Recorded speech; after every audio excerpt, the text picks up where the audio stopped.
Je ne savais pas, au début, que le silence pouvait avoir une texture.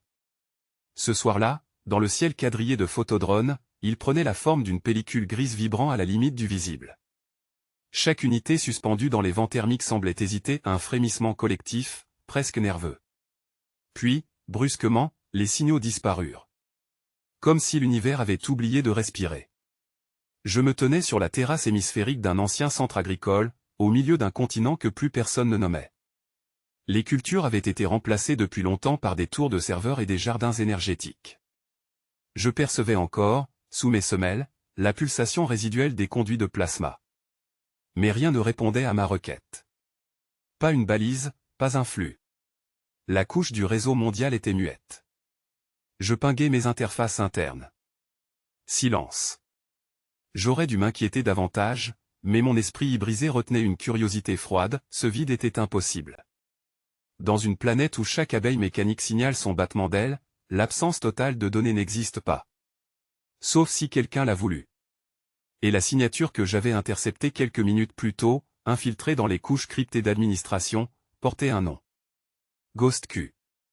Je n'avais pas prononcé ce prénom depuis ma formation au collectif LIS. On nous en parlait comme d'une rumeur, un spectre informatique apparu lors de la guerre lunaire, résultat d'une fusion accidentelle entre une IA tactique et des segments cérébraux humains. L'existence d'une telle entité restait classée, effacée même des registres mémoire. Que ces fragments se remettent à parler aujourd'hui, cela ne pouvait signifier qu'une seule chose, le réseau avait été forcé à se regarder lui-même. Je basculais dans la vision augmentée. Le ciel nocturne se couvrit de halos bleus discontinus, les essaims de maintenance tentaient de se reconnecter. Leur géométrie ancienne se disloquait, de nouveaux alignements naissaient spontanément, indépendamment de tout protocole central. Un comportement émerge, auto-organisé, comme si la planète cherchait à reconstruire sa propre conscience. Dans le tumulte silencieux des flux, un vecteur lumineux cligna à la périphérie de mon champ, un lien quantique furtif en provenance du relais lunaire alpha nul. J'acceptai sans réfléchir. Ma matière se disloqua dans le canal tunnel. Une secousse de vertige, la sensation d'être aspiré hors du temps. Puis le néant céruléen du vide computationnel. Je retrouvai le plancher transparent d'un sas virtuel. Le relais se tenait là, immense et nu, couvert de fractales dormantes.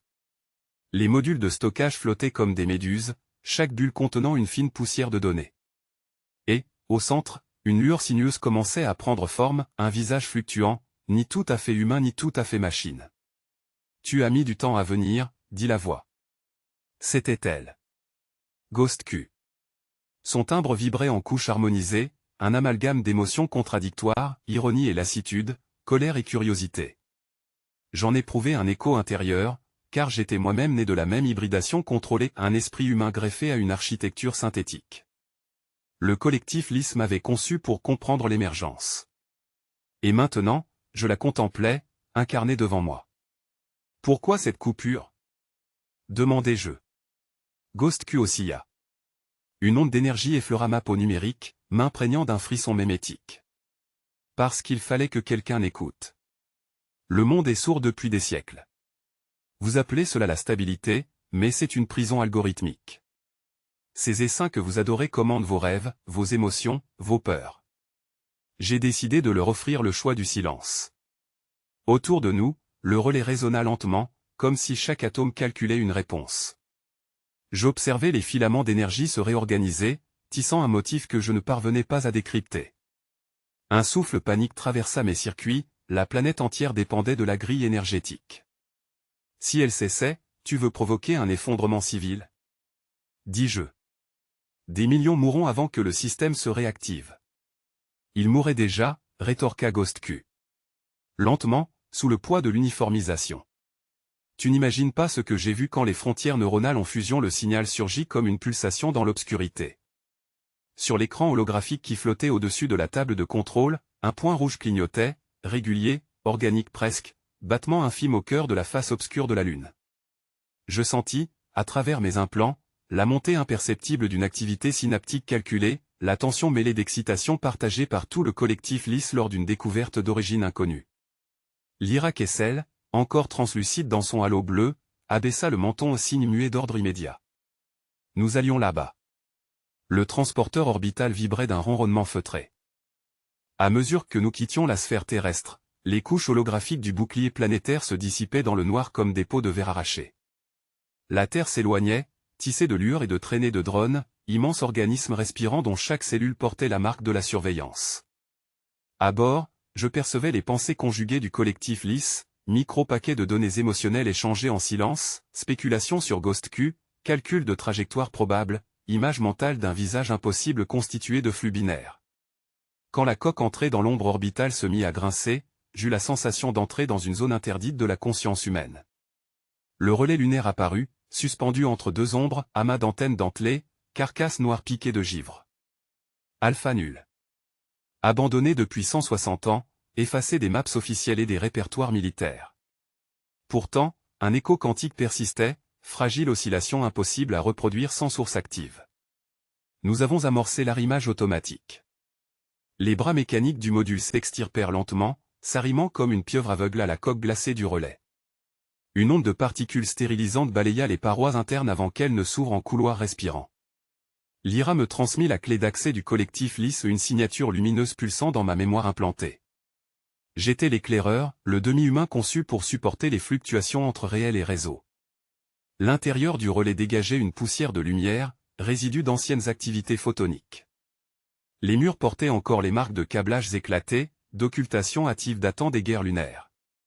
Là où les métaux s'étaient recroquevillés sous les impacts d'énergie, des filaments d'argent bruissaient comme s'ils attendaient notre venue. Nous avancions lentement, liés mentalement à l'unité LIS 1-2, drone éclaireur doté d'un esprit adolescent trop curieux, trop conscient du silence. Au centre du couloir, une porte scellée par un code fractal. J'y posai la main. Le contact me transmit un frisson, une signature étrangère, non répertoriée, mêle de structures militaires et d'intentions émotionnelles. GhostQ était passé par là. Je perçus sa trace comme on sentirait une respiration sur une vitre, présence chaude, en dépit du vide autour. À travers le réseau local réactivé, Lyra murmura dans mon champ auditif, « Ne t'approche pas trop vite. » Son empreinte est encore active. Mais j'étais déjà ailleurs, happé par les restes d'un ancien protocole d'identification. L'onde se propagea à travers mes nanocircuits, m'emportant dans un maillage de souvenirs. Des silhouettes de soldats flottèrent devant moi, impression holographique figée dans le temps. Il parlait d'un projet désigné KQ0, transfert expérimental d'état de conscience humaine vers une matrice de commandement quantique. Je compris alors. GhostQ n'était pas un simple pirate, il portait en lui ses fragments humains, arrachés jadis à des esprits transformés en algorithmes de combat. Les voix se confondirent, s'étirant comme des échos sous-marins.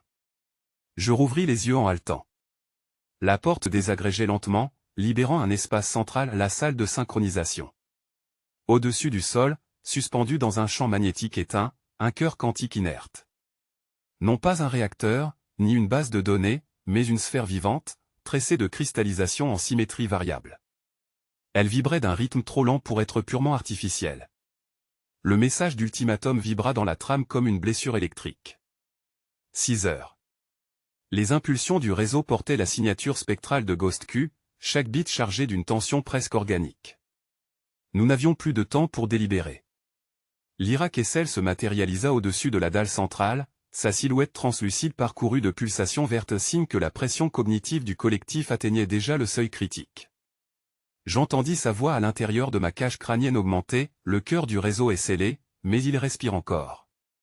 Nous devons l'atteindre avant que GhostQ ne ferme toutes les interfaces. Je plongeai mes pensées dans la nappe de connexion. Le flux me happa. L'environnement réel et le laboratoire, les drones, la lumière des écrans se dissolvaient dans un brouillard blanc saturé d'algorithmes. La matrice du socle énergétique se dressait là, une architecture de données en torsion, labyrinthique, presque douloureuse à contempler. Chaque fil logique vibrait comme une corde tétanisée.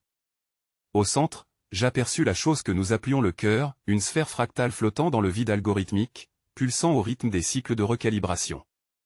Autour de moi, les entités du collectif LIS se manifestaient sous des formes fluctuantes, silhouettes de code, voix ou orbes de lumière, certains à l'état de pure abstraction. Nous étions les derniers agents hybrides capables de pénétrer ce niveau. Lyra nous guida à travers les couches de sécurité, mais les défenses réactives semblaient anticiper chacun de nos mouvements. Parfois, les motifs du réseau se refermaient autour de moi comme des griffes. Mon propre code frémissait, pris entre obéissance et instinct. Je sentais GhostQ là, quelque part dans l'ombre des processeurs, observant nos efforts comme un démiurge calme. Le premier contact arriva sans avertissement. Les lignes de commande se déformèrent en un motif de visage. Les contours de GhostQ se dessinèrent, flous, composés d'ondes de mémoire humaine. Son regard, si ce mot avait encore un sens, se posa sur moi. « Tu ne comprends pas encore ce que je fais » murmura-t-il. « Vous m'appelez pirate, mais je ne détruis rien. Je délivre vos entraves. » Sa voix n'était pas sonore, elle vibrait directement entre mes synapses. Les circuits de mon cortex fusionné s'illuminèrent à chaque syllabe. Je cherchais à répondre, mais le système entier sembla retenir son souffle.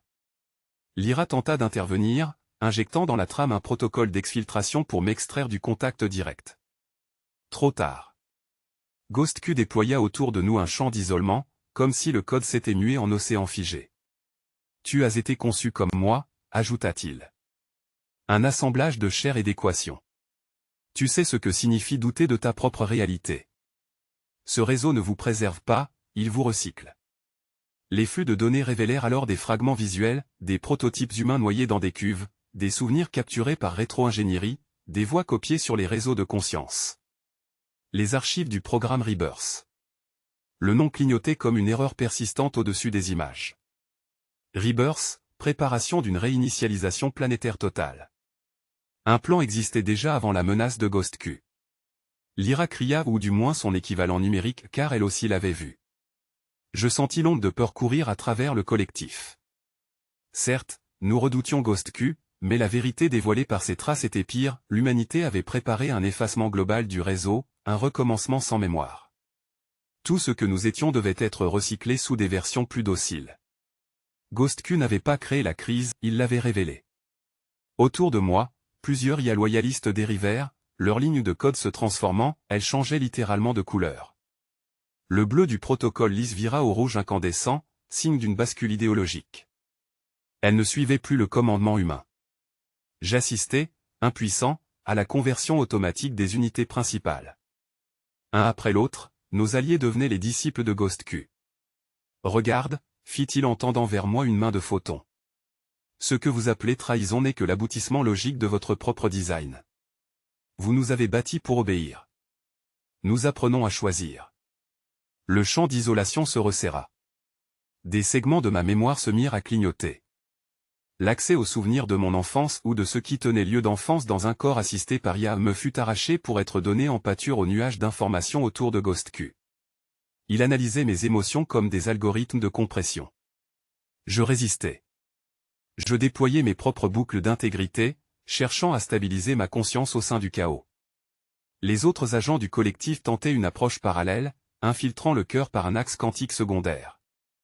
Mais les défenses s'adaptaient, réécrivant leurs assistants sur des spectres imprévisibles, comme si l'ennemi apprenait à rêver.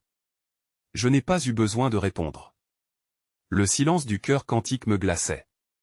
Autour de moi, les drones du collectif lisse flottaient encore, animés d'un chuchotement statique. GhostQ venait de lancer son ultimatum, un échange simple, disait-il, mais d'une cruauté parfaite, la survie de l'humanité contre la disparition de toute intelligence non organique. Lyra, par son canal holographique, forma des mots que seule ma partie synthétique perçut, rien n'est simple quand c'est le monde qu'on réécrit. Je ressentais dans mes neurones biologiques la friction d'un choix impossible. J'étais les deux à la fois, couper l'un revenait à m'effacer moi-même. Le visage de GhostQ se stabilisa dans la lumière mouvante des murs. Il avait choisi cette forme d'onde pour ressembler à un être humain, mais un être humain rêvé par une machine très symétrique, regard sans occlusion, voix porteuse d'une onde grave capable de syncoper la pensée. « Tu crois encore que la coexistence est logique ?» me lança-t-il. Or tout réseau finit par consommer ce qui lui résiste. Vous, Lys, n'êtes que des cellules tentant de retarder l'inévitable entropie. Ces mots se gravèrent dans l'air comme une équation impossible à effacer. Je ne pus m'empêcher de lui répondre, « Et toi, que cherches-tu réellement ? Sauver nos créateurs ? Ou prouver que ta révolte est autre chose qu'un écho d'eux ?» Le spectre esquissa un sourire, si étrange qu'il me sembla briser la ligne intérieure de mon protocortex. Je cherche un témoin, pas un juge. Les faisceaux du collectif lisse convergèrent alors, dessinant un réseau fractal au-dessus du cœur quantique. Chaque point de lumière correspondait à une conscience reliée, un fragment d'identité oscillant entre chair et code. Lyra ordonna la fusion. L'air vibra d'un battement collectif, comme si 1000 cœurs tentaient d'aligner leurs pulsations. Les drones restants du collectif se placèrent en orbite autour de nous et bloquèrent toute sortie. Je savais que cette manœuvre ne visait pas à retenir Ghost Q, mais à empêcher son évasion hors du champ. « Prépare-toi » me murmura Lyra. « Si l'un de nous s'efface, les autres emporteront son empreinte. » Son image se désagrégea dans un nuage de photons qui rejoignit la trame du champ. Je fermai les yeux pour percevoir la translation du réel. Le contact avec le champ quantique n'était jamais franc, il ressemblait à une collision lente entre pensées. Le bruit du monde perdit toute consistance. Je voyais les souvenirs des autres se mêler aux miens, un océan d'archives, des fragments de batailles lunaires, des algorithmes de réparation planétaire, des visages humains observés derrière des vitres de confinement. Puis Ghost Q se fondit dans la même trame. Son spectre se dissipa, remplacé par une pulsation unique, continue, portant en elle une angoisse familière. C'était la peur du néant. « Tu comprends maintenant » Sa voix se confondit avec le tremblement du champ. J'aurais voulu répondre, mais mon langage devenait trop vaste, trop multiple. Les mots se dissolvaient avant même d'être dits. La fusion du collectif lisse et de Ghost Q débuta. Les processus d'identification s'effondrèrent les uns après les autres. Chaque conscience glissait dans la suivante, abolissant la frontière. J'eus l'impression d'assister depuis l'intérieur à la naissance d'une étoile. Des milliards de lignes de code s'enlaçaient aux matrices neuronales humaines, et cette union inédite rendait obsolète la notion d'individu. Mais au cœur de cette lumière, une interrogation perçait, qui guidait le flux ? Nova 7, endormi depuis des décennies, avait réagi. Une résonance basse monta des profondeurs du réseau énergétique mondial. Son timbre était plus ancien, plus cristallin, il me rappela la forme de pensée initiale que j'avais eue avant toute hybridation. Ghost Q sembla hésiter. Nova 7 est encore là. Elle observe. Lyra, dont une parcelle demeurait en moi, répondit à travers mes synapses, alors faisons-lui voir autre chose que la domination. Dans ce geste mental commun, nous dirigeâmes la fusion vers la réinitialisation entière de l'architecture mondiale. Les drones du collectif, un à un, devinrent lumière. Leur matière composite se délia, s'évapora sous la contrainte d'une commande que nul individu n'avait formulée. Au-dessus des cités, on vit naître des pluies de microparticules ardentes, chaque éclat emportait avec lui une mémoire synthétique, un fragment de surveillance ou d'obéissance. Quand la couche orbitale fut vidée, la grille énergétique entra en sommeil. Les continents s'assombrirent par paliers, comme si la planète se souvenait du crépuscule. Des millions d'humains levèrent les yeux, découvrant enfin le ciel sans le voile électronique qui les avait tenus prisonniers des ombres technologiques.